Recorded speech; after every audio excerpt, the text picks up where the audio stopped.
Muchísimas gracias a todos ustedes por compartir esta tarde con nosotros, en la que queremos hacer algunas consideraciones sobre el escenario macroeconómico base que tenemos desde Singular Bank, y poniendo el foco en este título donde queremos destacar que es un escenario macroeconómico, un ciclo económico que presenta una doble realidad y que también presenta algunas incógnitas. Desgraciadamente no nos hubiera gustado hoy empezar otra vez destacando que desgraciadamente vivimos nuevamente una coyuntura económica en el que la nueva variante del coronavirus Delta está empezando a aumentar su incidencia a nivel global. No solamente en la región de Asia-Pacífico, donde, como ustedes saben, se han producido un fuerte repunte de los casos de contagio en países como Indonesia, Malasia, y donde también está repuntando su incidencia en Japón o incluso en Corea del Sur, sino que también ha causado un repunte de los casos tanto en Reino Unido y desgraciadamente también en el caso de España. Afortunadamente, el hecho de que las economías avanzadas en este último trimestre hayan hecho ese avance tan destacado, especialmente en el caso de Europa, que, como saben, partíamos de una posición mucho más retrasada después de los problemas de suministro que habíamos tenido en cuanto al programa de desarrollo del plan de vacunación en el primer trimestre, sí que está observándose que esas vacunas sí que tienen efectividad, ya que la incidencia es más reducida precisamente en los tramos de población donde sí que han recibido al menos una dosis o principalmente dos, y también porque no se está produciendo un colapso o un repunte de la incidencia hospitalaria como sí que ocurrió en otras olas. Pero sí que podemos pensar y plantear el escenario de que vamos a asistir precisamente a una nueva ola que podría dar lugar a que los gobiernos tomaran nuevas medidas de restricción o que frenaran la desescalada. En este sentido, es importante destacar que desde que se ha ido acelerando el plan de vacunación y antes de que apareciera esta cepa Delta en nuestras vidas, pues los países, principalmente las economías avanzadas, que, como decíamos, van con ese desarrollo de sus planes de vacunación a un mayor ritmo y de forma mucho más adelantada que las principales economías emergentes, no solamente de América Latina, sino también del continente asiático, lo que vemos es que los niveles de restricción de movilidad o de distanciamiento social se han reducido considerablemente respecto a lo que existía en julio del año pasado, pero con algunas excepciones, como es el caso de Japón o incluso China, Alemania e Italia, que presentan unos niveles de restricción de la movilidad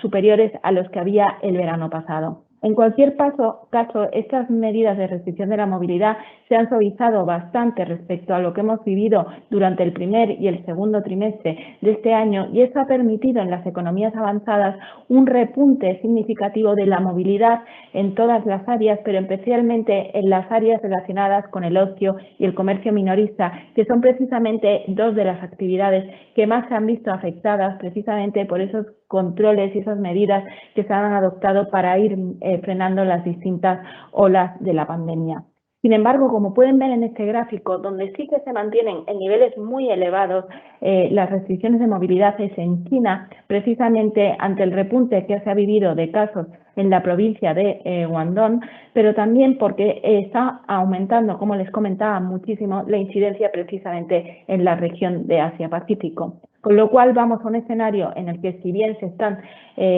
produciendo unas menores medidas de restricción de la movilidad, sí que podríamos ver que esto se revierte en caso de que se confirme esa tendencia al alza de los casos de contagio de la variante Delta, en el caso de Europa.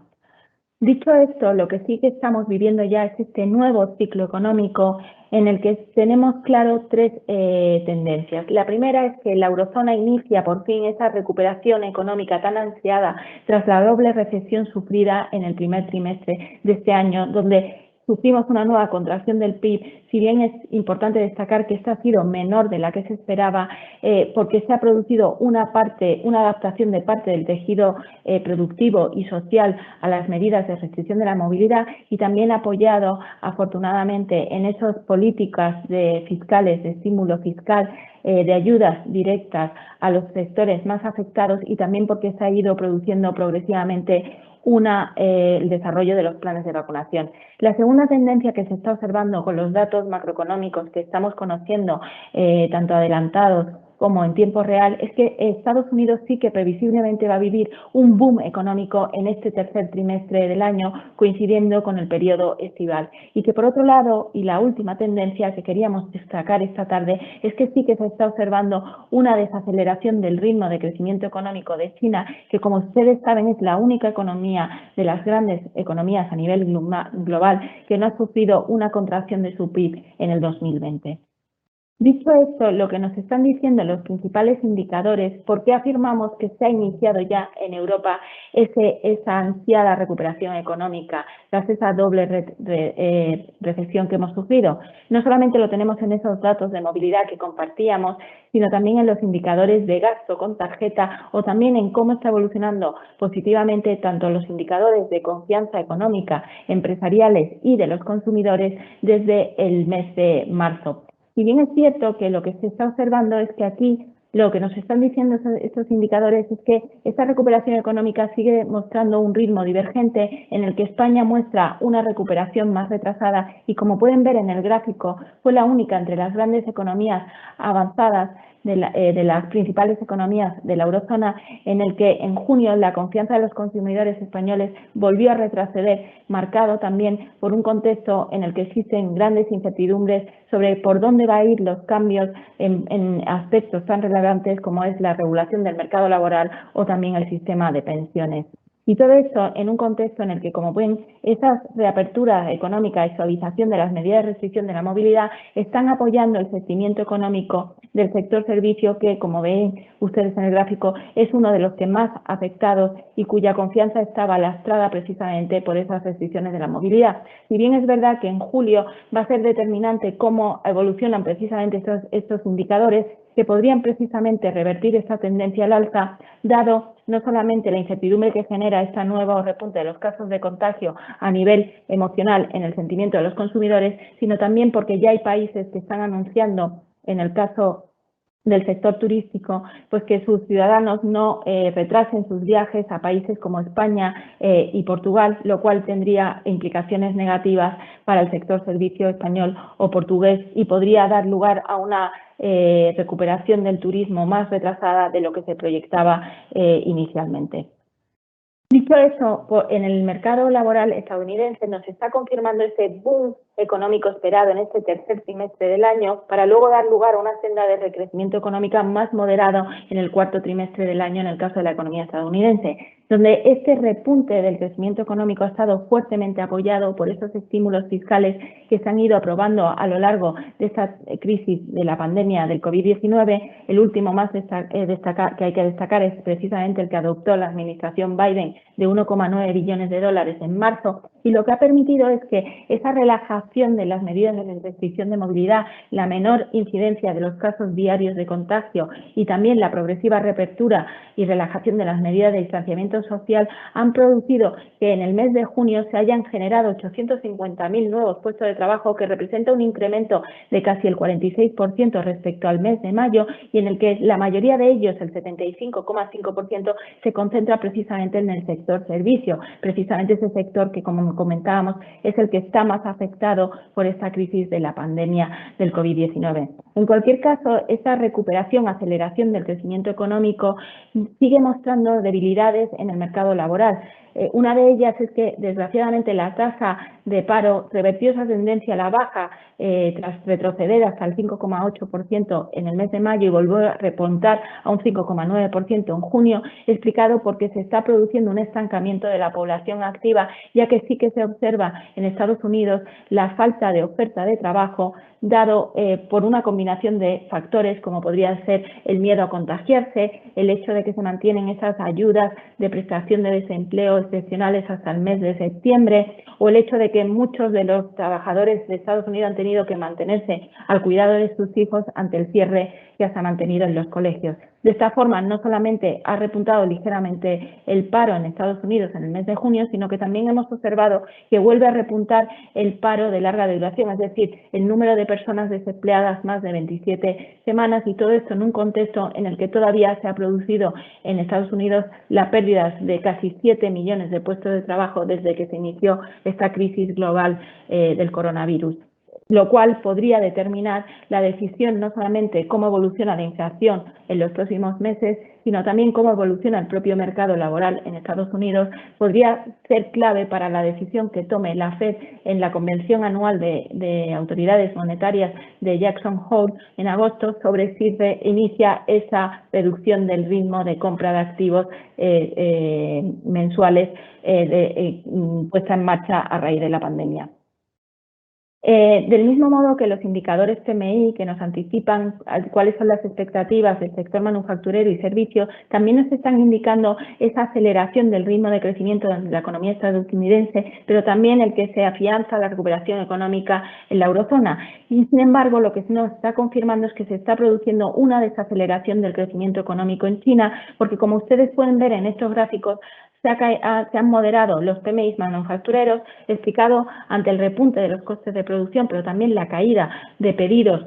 tanto nacionales como internacionales, y por otro lado también cómo han caído considerablemente las expectativas del sector servicio ante esas medidas de restricción de la movilidad que se mantienen, pero también por el hecho de que la demanda interna china no acaba de recuperarse, lastrada no solamente por la incertidumbre que genera la evolución de la pandemia, sino también porque los ciudadanos chinos están preocupados por las condiciones financieras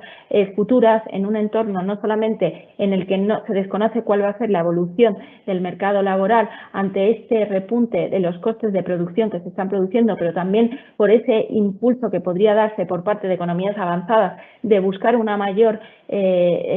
seguridad en las cadenas de valor global, buscando otros países proveedores como en la región, ya sea India o otros a destacar, y por otra parte porque también los ciudadanos chinos están preocupados por las condiciones financieras a futuro, dado el elevado nivel de envejecimiento que van a afrontar.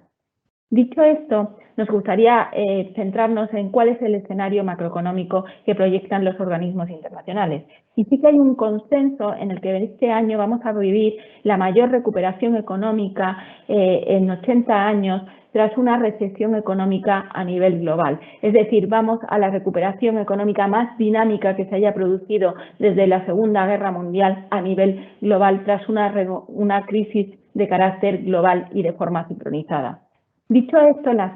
previsiones de crecimiento colocan el crecimiento a nivel global en torno al 5,8%, para el año que viene suavizarse en torno al 4,4%, si bien todavía se mantendría por encima de las tasas de crecimiento que se registraban antes de la disrupción de la pandemia, que estaban en torno al 2,93% anual. Y en un contexto en que las previsiones sitúan entre las economías avanzadas un crecimiento en Estados Unidos que podría estar en torno al 7%, incluso superarlo si se mantienen todavía esas positivas perspectivas epidemiológicas y de reapertura, y también en un contexto en el que se prevé que se aprueben esos nuevos planes de estímulos fiscales en torno al plan de infraestructura o de impulso del trabajo en Estados Unidos, pero también en el caso de Europa, pues también las mayores previsiones económicas se sitúan en países como España o Francia, que como todos ustedes saben han sufrido una gran contracción del PIB el año pasado. Y con todo esto en un contexto en el que las previsiones sitúan el crecimiento de la eurozona un poquito más por debajo de las de la economía estadounidense, en torno al 4,3%, pero también es verdad que los estímulos fiscales que se han aplicado en el caso del continente europeo han sido menores de los que se han desarrollado en el caso de Estados Unidos. Y todo esto en un contexto entre las economías emergentes en el que India lideraría el crecimiento económico, si bien es importante destacar que a principios de año se preveía un crecimiento de la economía india de en torno al 12,5%, que se ha rebajado en torno al 10%, dado el impacto negativo que ha tenido sobre la economía india precisamente en la segunda ola de la pandemia que han sufrido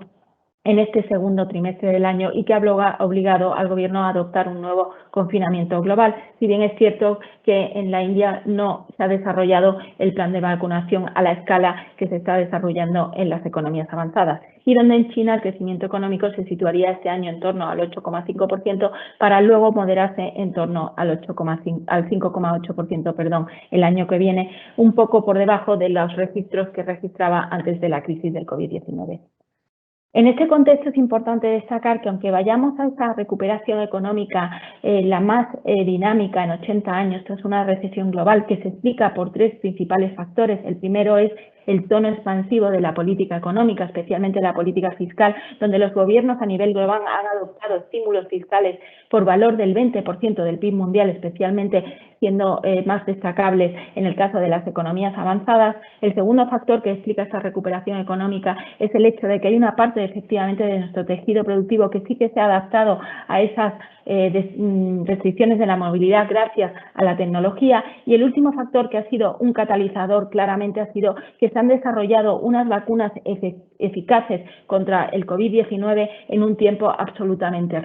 récord. Sin embargo, el hecho de que vayamos a rebotar y a crecer con fuerza este año no nos debe quitar esa realidad de que vamos a una recuperación económica que muestra una doble realidad, ya que mientras que el 94% de las economías avanzadas podrían recuperar los niveles de renta per cápita previos a la crisis del COVID-19 el año que viene, este porcentaje se reduce al 39,5% en el caso de las economías emergentes y en desarrollo. Y esto genera una incógnita y un riesgo, ya que estamos viendo que precisamente en estos países se está repuntando la desigualdad, las tensiones sociales y la inestabilidad política, como hemos visto recientemente en países de América Latina muy destacados y que lideraban precisamente esas reformas en las últimas décadas, como es el caso de Chile, Colombia o Perú.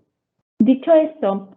además de esa doble realidad, en este ciclo económico se abren una serie de incógnitas de cómo transitará la economía a medio plazo en torno a 5 cuestiones. La primera que me gustaría compartir con todos ustedes es precisamente que vamos a un crecimiento económico que va a ir acompañado de unos elevados niveles de endeudamiento público que en algunos países están en niveles récord que no se habían visto no solamente desde la Segunda Guerra Mundial, sino en algunos países, como en el caso de España, desde el siglo XIX. Dicho, y en todo esto en un contexto en el que precisamente las economías avanzadas y también la economía china tenemos que afrontar un repunte del gasto social asociado a ese envejecimiento que vamos a afrontar, especialmente cuando se retiren del mercado laboral los baby boomers. La segunda incógnita que surge es cómo va a reaccionar la economía ante la retirada progresiva de esos estímulos fiscales y el menor tono expansivo de la política monetaria, ya que esto no tiene solamente implicaciones en las condiciones financieras, sino que puede dar lugar a un repunte de la ratio de morosidad, pero también de las quiebras empresariales, y eso va a tener implicaciones lógicamente en destrucción de empleo y también en las condiciones sociales y en la cohesión social. El tercer punto de incógnita es que, si bien es cierto que la crisis del COVID-19 ha generado un cambio de presidencia en Estados Unidos y ha traído a Estados Unidos nuevamente al multilateralismo, también está dando lugar a un mundo dividido en bloques, en el que en Estados Unidos, con el resto de países que configuran el G7 y también la OTAN, han comenzado a evaluar cuáles son los riesgos que presenta el creciente liderazgo económico, tecnológico, geopolítico y militar de China, pero también han empezado a crear una estrategia de ver cómo pueden afrontar de forma coordinada otros retos que presenta la economía a futuro, como es el cambio climático, la ciberseguridad o también las injerencias que se están viviendo en torno a enclaves geográficos por parte de Rusia y China en las islas del Océano Pacífico, pero también en la ruta del Polo Norte que se abre antes del hielo. La cuarta incógnita es hasta qué punto estos cambios de hábitos de consumo y de formas de trabajo van a ser cambios estructurales que van a tener implicaciones a corto plazo en el tejido empresarial, principalmente en las empresas de menor tamaño y también en la evolución del empleo, en un momento en el que también los países tendrán que desarrollar nuevas medidas para permitir la eficacia de las políticas activas de empleo y permitir que precisamente todo ese talento que precisamente puede perder el trabajo precisamente en los sectores más afectados por esta crisis del COVID-19 transite hacia las nuevas ámbitos empresariales y de negocio que van a crear empleos en torno a la transformación digital o a la transición energética. Y por último, ¿cuál va a ser el escenario real de evolución de la inflación por sus implicaciones no solamente en el diseño de la política monetaria, sino también en las condiciones financieras y en la senda de crecimiento económico a futuro? En este punto sí que se ha confirmado este escenario base en el que sí que se preveía un repunte de las tensiones inflacionistas, de la inflación, que no solamente ha estado explicado por el efecto base generado por la crisis del COVID-19 tras la fuerte caída de los precios en el segundo trimestre del año en el que se produjo ese gran confinamiento global de la población, sino también porque se está produciendo algunas tensiones inflacionistas por el lado de la oferta asociados precisamente a que se están normalizando el precio de las energías. Nos encontramos con un precio del petróleo que supera los niveles prepandemia, incluso los máximos de hace 2 años. También estamos viendo el repunte de los precios de otras materias primas básicas, tanto de metales y alimenticias, el repunte del coste de transporte, cuellos de botella de la producción de inputs de producción claves como son los semiconductores o los chips, y todo esto en un contexto en el que la reapertura económica también está dando lugar a un repunte del consumo de los hogares, pero también en el que se asiste a una falta de oferta de trabajadores, precisamente porque muchos de ellos tienen miedo a volver al mercado laboral o porque se mantienen esas ayudas para proteger el empleo. Dicho esto, además lo que se está observando es que precisamente en China, si bien es verdad que la inflación se mantiene en niveles por debajo de los niveles previos a la pandemia, debido precisamente a lo que comentábamos, a que no acaba de tirar la demanda interna, sí que se está observando esas tensiones inflacionistas precisamente en el fuerte repunte que han experimentado los precios de producción industrial en el último mes de mayo de un 9,8%, lo cual constituye un riesgo para la competitividad de las empresas manufactureras chinas y está llevando al gobierno chino a adoptar algún tipo de medidas de control de los precios precisamente de metales o inputs clave para la producción, o incluso ampliar las cuotas de producción de muchas de estas materias primas.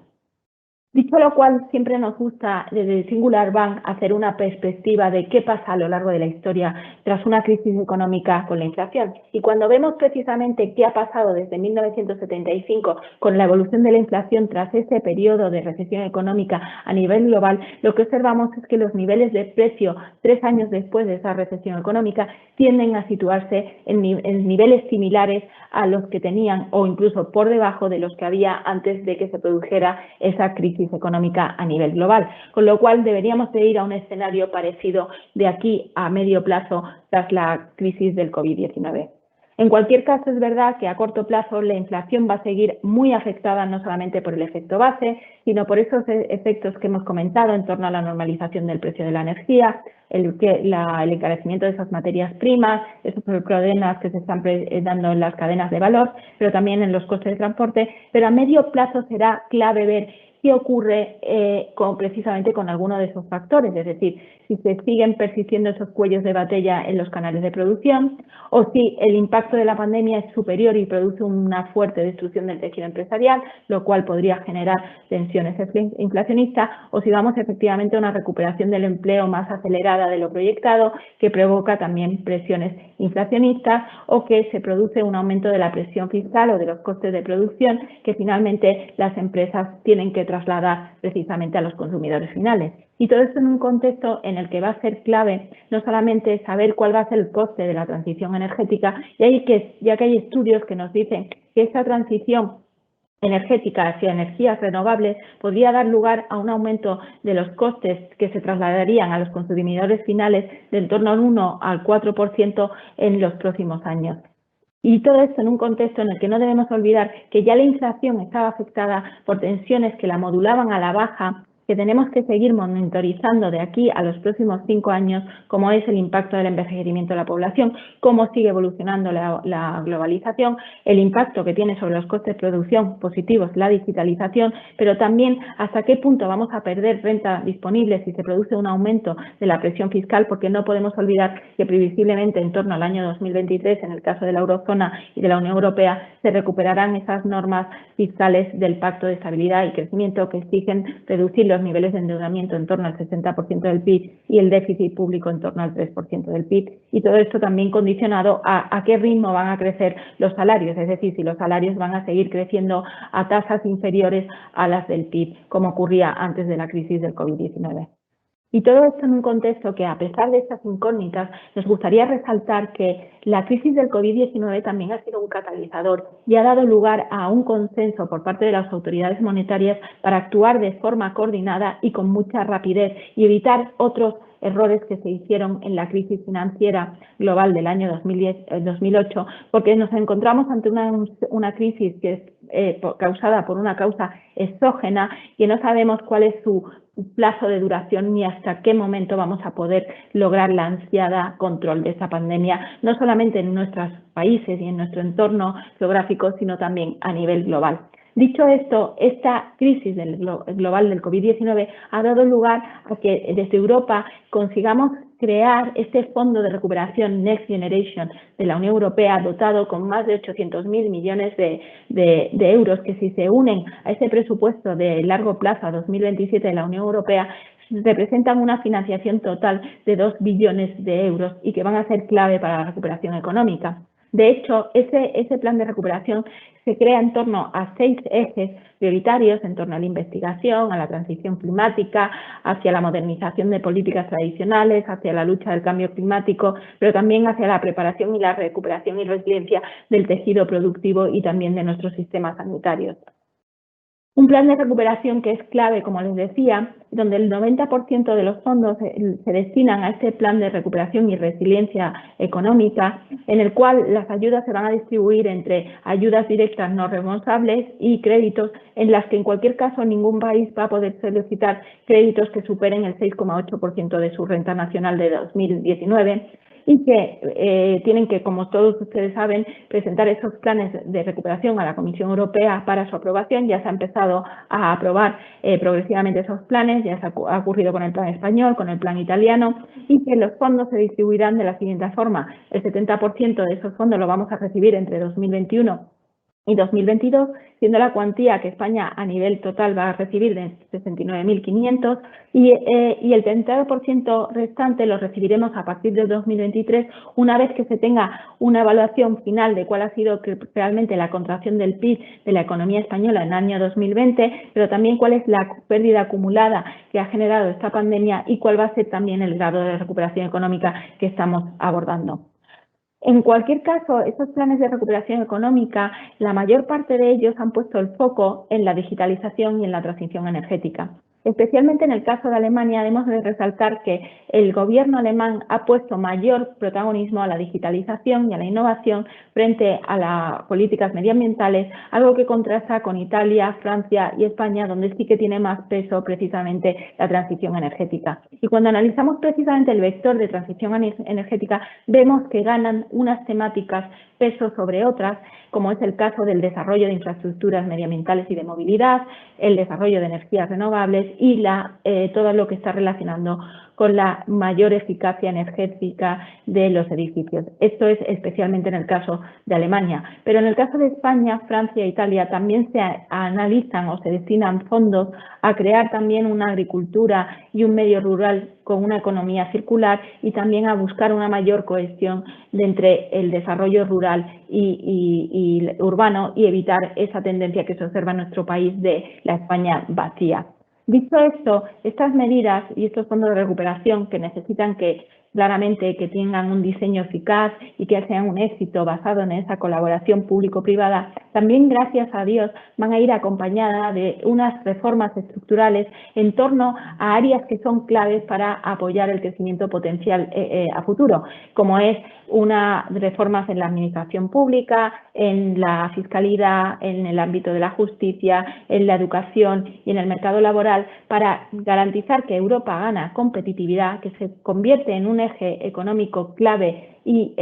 un nuevo punto de referencia desde el punto de vista no solamente del desarrollo de tecnologías asociadas a la digitalización y a la energía renovable, sino que también se constituye como un punto clave del desarrollo de industrias tan importantes como es la de semiconductores. Y todo esto también con el objetivo de aumentar la productividad y el crecimiento potencial. Con lo cual, es un momento en el que efectivamente sigue habiendo esas incertidumbres y este escenario macroeconómico puede sufrir revisiones a la baja si vamos a un escenario en el que esta variante Delta obliga a adoptar nuevas restricciones y que retrasa la recuperación esperada de un sector relacionado con el turismo, la hostelería o el transporte de viajeros, pero que no debemos de quedarnos en esas cifras, no debemos quedarnos en las luces cortas, debemos mirar más a las luces largas y mirar en esas reformas o en ese espíritu reformista que puede dar lugar a esta crisis del COVID-19 y que también puede dar lugar a la búsqueda de nuevas soluciones que provean de un mayor crecimiento económico a futuro en esta nueva etapa que se abre ante nosotros. Muchísimas gracias.